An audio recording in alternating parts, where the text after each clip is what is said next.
it's Jessie V. So today I am wearing my creepy eyeball shirt. It was meant for Halloween, but it's okay. Halloween could be all year. My mom absolutely hates it when I wear this shirt. Every time I try and walk out of the house, she's like, Jessie, why is there an eyeball on your shirt? You can't just walk around like that. Your shirt is staring at people, Jess. But I wear it anyways. So this happened like back when I was in college for graphic design. I make it sound like it was such a long time ago. Way back in the day when I was in school. No, it was like 2 to 3 years ago. I'm only 22, okay? Even though I look 16. Or so people continuously like to tell me. I always get comments saying that I look younger than I actually am. I personally think that I look my age, but I've kind of just given up on arguing about that. It's funny because even when my sister and I meet people, the first thing they say is, so which one of you is older? I can't really tell. And I'm standing there like, it's me. Can't you tell it's me? I'm like 3 years older than my sister. Maybe I'll just permanently have a baby face. It's probably the cheeks. But anyways, let's just get into the story. I could rant about this forever. So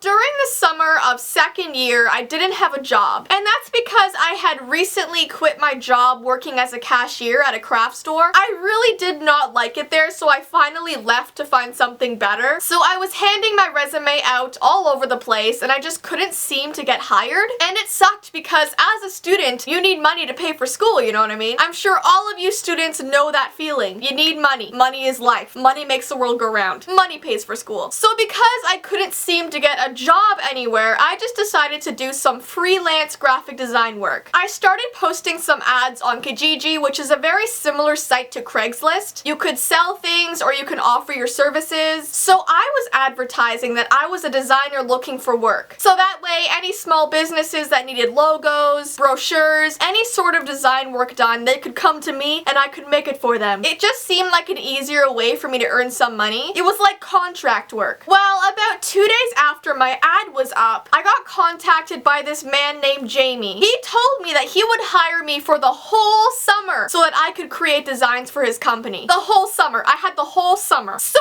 of course I was extremely excited and accepted his offer like this. Like I was thinking he would hire me for like a week, but no. He wanted me for the full 2 months. He also told me that he would be paying me $1,500 at the end of each month, which wasn't exactly convenient because I know a lot of workplaces pay every 2 weeks, but I mean it was better than nothing and I was desperate. By the way, I never met this guy in person. We only ever talked on the phone and through email, and he seemed like a genuinely nice guy at first. So for the first 4 weeks, he had me working pretty much every single day on designs. It was like a full-time job over here, okay? And I remember putting a lot of effort into this work because I wanted to impress him. I wanted him to keep me. Well, obviously after these 4 weeks were over, it was the end of a complete month and he still hadn't paid me. So I began thinking of bringing it up to him. And as you can imagine, that's extremely awkward. Like, how do you really bring that up in conversation? How do you really go up to your boss and say, so like, where's my paycheck? It sounds a little bit obnoxious, you know? But at the same time, that was our agreement, and I kind of expected that he would live up to it, seeing as I worked my butt off designing for him all month. So I sent him a very polite email inquiring on when I would receive my first payment. And he got back to me pretty quickly, and his whole email was him apologizing to me, telling me how he totally forgot, it slipped his mind. He said he was super busy at the moment, but he would pay me in a few days. So I was like, okay, I mean, I guess I could wait a few days. So I continued my designs as usual, and another week went by and nothing. No money for Jessie. So I awkwardly had to send him a second email asking what was going on, inquiring about my payment. Jessie V needed those dollars to pay for school. So just like before, he sent me another email profusely apologizing again, saying that his mind has been completely consumed with work and he hasn't gotten around to it, which, my goodness, is extremely rude because I've sent him like 23 designs. The least you can do is pay me for my time. Like, hello, I've worked hours on this stuff, 5 weeks. So eventually he called me and he said that because he was late on my first payment, he might as well wait until the end of the second month and then just combine both payments into one paycheck. So that should come to $3,000, right? Because $1,500 plus $1,500, math. And he told me that I had his complete and utter word on that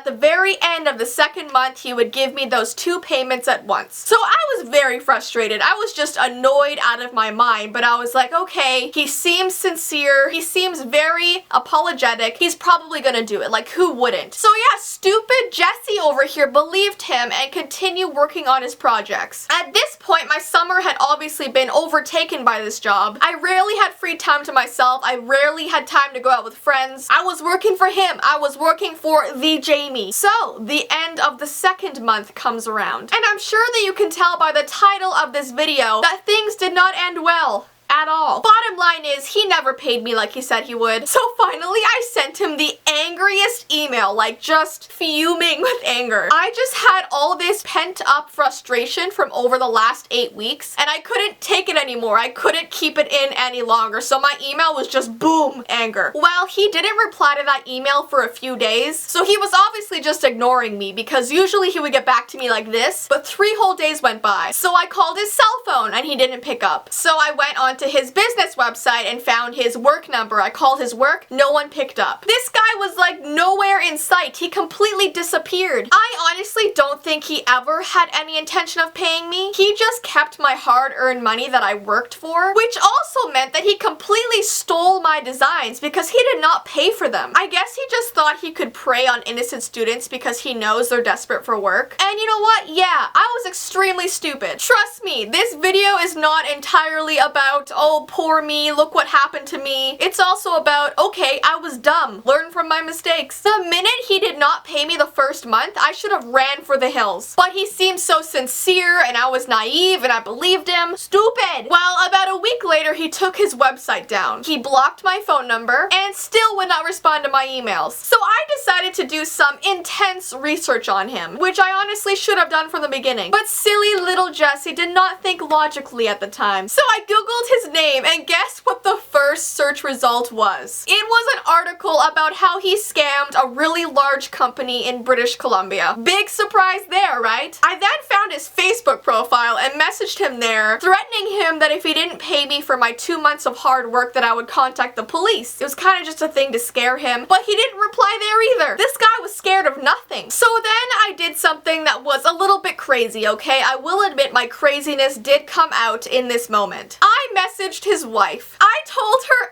everything that he was doing because I assumed that she had no idea that he was scamming people. I was honestly just so upset and really wanted to get back at him. In my mind, I was like, oh, if his wife is mad at him, he's in huge trouble type of thing, you know what I mean? Like, he wasted my whole summer. A summer that I could have spent having a completely different job that actually paid me. It was literally all for nothing. I wasted a whole 2 months of my life. But yeah, I got no response from her either, so I gave up, and I did bring this up to the police, but they told me there was nothing they could do about it. And that was because there was no written contract for my work for him. Basically, I was a freelance designer, so I should have had something put in place for working for him, but we were just kind of communicating through email and phone, so there was no official anything to go by, if you know what I mean. I don't know how to explain it, but all they could do was give me advice on what to do the next time I did a freelance job. Gotta write a contract. But yeah, there was nothing more I can do about it, so I just had to come to the conclusion that I had to learn my lesson. This man kept all of the money that I earned and ran away with my designs. You live and you learn, right? Oh, and about a month ago, this is so weird, but you know how I messaged his wife? Well, she responded back to me a month ago. And keep in mind, this whole thing happened 2 to 3 years ago, so she was very late on her response. But she basically told me, yeah, sorry for the late response, but my husband does have a habit of scamming people, and that's actually why we had a divorce last week. like, okay then?